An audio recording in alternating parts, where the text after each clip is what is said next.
আমার কপালে সুখ লাগবার সময় বিধির কলমে কালি ছিল না, কালি গেল তলে শুকাইয়া। বিধির কলমে কালি ছিল না, কালি শুকাই গেল। মানুষের এককালে সুখ হয়, এককালে দুঃখ হয়।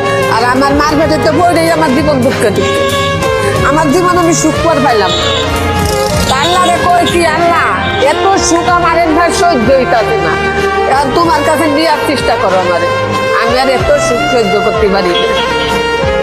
আমারে মানুষের কাছে করলি বলে মানুষই কয় কি তোমার আল্লাহ পরীক্ষা করে, পরীক্ষা করতে করতে আমার মাটির তল্লা আল্লাহ নিয়ে যাও। আমি আর তো ইন্টারভিউ দিবার পারি না। আপনার প্রত্যেকটা কথা আমার হৃদয়ে এসে গেঁথে পড়েছে। আপনার প্রত্যেকটা কথা আমার খুব ভালো লাগছে। আপনার প্রত্যেকটা কথা খুব কষ্টজনক। যাই হোক, আপনার জন্য দোয়া এবং ভালোবাসা সবসময় থাকবে। আল্লাহ তাআলা সবাইকে ভালো রাখুক, সুস্থ রাখুক সবসময় ইনশাল্লাহ। সবাইকে কষ্ট জানি না দেয়, সবাইকে জানি আল্লাহ তাআলা সুখে রাখে, এই দোয়া করি।